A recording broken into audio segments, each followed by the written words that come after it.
Katotohanan sa hiwalayan ni Angel Locsin at Neil Arce na sinagot ni Dimples Romana.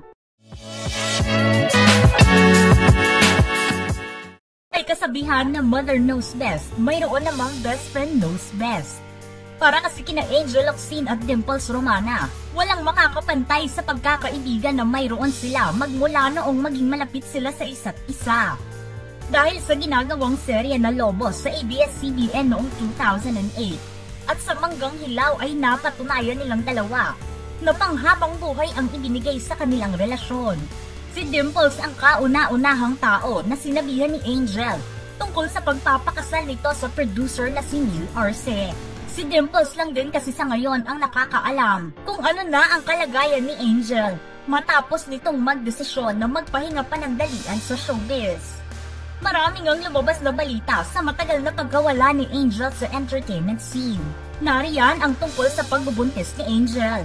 Sinabi rin na iniingatan niya ang kanyang kalusugan at nagpapagaling sa kanyang thyroid disease. Mayroon ding naisulat tungkol sa pagpapapayat ni Angel. Dahil nga may iniinom itong gamot para sa kanyang sakit, unti-unti nitong pinagtutuunan ng pansin ang muling pagpapaseksi.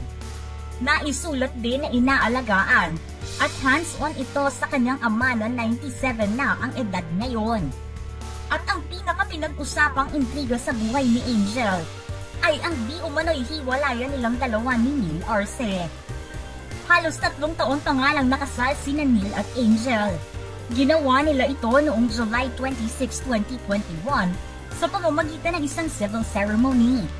Gayunpaman marami na ang gustong makaalam kung may katotohanan ba ang lumabas na balita noon na tinapos na nila ang kanilang relasyon at pagsasama bilang mag-asawa. Kaya naman to the rescue ang kaibigang si Dimples para sagutin ang katanungan tungkol kay Angel. Sa isang panayam, itinanggi ni Dimples ang mga haka-haka na naghiwalay na sina Angel at Neil. Nagbigay pa nga ito ng kumpirmasyon na masaya pa rin ang kasal ng mag-asawa at inaalagaan siyang mabuti ni Neil. Aniya, I get to see her naman. She's very, very happy and happily married, and Neil is taking very good care of her. Binigyang diin din ni Dimples ang kahalagahan ng hindi umaasa sa social media para sa mga balita sa mga kilalang personalidad sa bansa. The thing is, people are so involved with social media that we think if we don't see married people posting online together, parang hiwalay na sila. No po. Hindi ibig sabihin wala sa social media. Doesn't mean it's not happening. Hindi kasi ito maaaring gawing pamantayan para magkaroon ng validation sa isang relasyon. Sinabi niya na ang pagkawala at pagpapahinga ni Angel sa mga online platforms ay maaaring makapagbigay ng positibong epekto sa aktres. Sometimes a little off of social media can do you good. Kadalasan sa social media paggaling yung frustrations mo, yung comparison mo with the life of others. And when you pause a little bit and know that not everything on social media can be helpful to you, you'll be able to recognize that you too can have a happy life. Like Neil and Angel, na halos offline sila but they're very, very happy. Dagdag pa ni Dimples kung ang mga fans ni Angel ay nasasabik na rin sa kanyang pagbabalik showbiz. Mas matindi rin ang kanyang excitement kung sakaling mangyari man yon sa lalong madaling panahon. Halos 2 taon na rin kasing hindi nakikita ang presensya ni Angel sa TV. I can only wish that Angel will return because she's super much awaited all the time. I know that the boss and being offline and missing an act on social media has done very well. She's so light-hearted and you just feel that she's very happy. So once na mag-decide siya at pinagdadasal natin yon, na malapit na yon, I'm excited that I get to work with her. But this time we get to bond with each other. Hindi lang sa personal but sa work. Pero kung inyong matatandaan na kaka-1 taon pa lang noon sina Angel at Neil sa kanilang kasal, ay nababalita na ang kanilang paghihiwalay. Kaya naman ang naging kasagutan ni Neil dito ay fake news. Walang katotohanan ang mga lumalabas na balita dahil masaya silang magkasama sa kanilang tahanan. Para kay Neil, me and my wife are charitable people.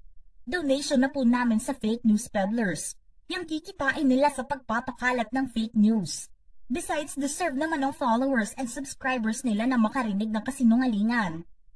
Kahit si Dimples ay naringgan din ang kanyang pahayag noong unang lumabas ang balitang ito at sinabing, ibigay na natin yung privacy na yon. Ibigay na natin yun sa kanya. And I think na-earn na ni Jel yung ganong klase ng luxury, yung time and privacy with Neil. Nang sumunod na taon naman, kahit alam na kung ano ang sagot sa tanong kung asaan si Angel Locsin, hindi pa rin pinapakawala ng mga reporter si Dimples para makakuha ng update tungkol sa buhay ng aktres. At dahil mahal ni Dimples si Angel bilang isang kaibigan, sinabi niyang paulit-ulit niyang sasagutin ang katanungang iyan. At kailanman ay hindi magsasawa na magbigay ng update tungkol kay Angel. Alam mo, hindi ako nagsasawang sagutin about her. I am always being fond of people checking up on her. I feel it's not just coming from concern, but also pagka-miss niya sa kanya. Ako rin naman, I miss her. Kontento si Dimple sa estado ng buhay ng kaibigan ngayon dahil nagagawa nito ang mga bagay na gusto niyang gawin. Hindi rin kasi madali para sa mga artista ang iwan panandalian ang trabaho. Pero dahil desidido si Angel, natupad niyang maging pribado ang buhay at bigyan ng pahinga ang kanyang katawan at sarili. Only Angel can do that. I am very happy that she is taking this time off. Kasi nakita mo namang magtrabaho yung taong yon. At grabe din yung lumaban pagdating sa pandemya noon. Pagdating sa trahedya, siya ang nauuna doon. At lagi kong dasal sa kanya noon. Dati sabi ko sa kanya, Jel, please maghinay-hinay ka. Kasi yung katawan mo, tayo ay hindi bumabata. Baka niyan magkasakit ka. So ngayon na inaalagaan niya ang sarili niya, nandyan si Neil, ini-enjoy niya ang married life niya. Tahimik ang buhay niya.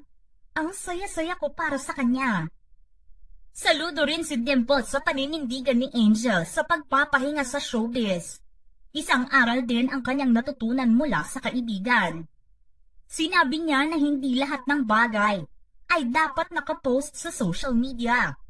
Hindi lahat ay dapat ipinapaalam sa maraming tao.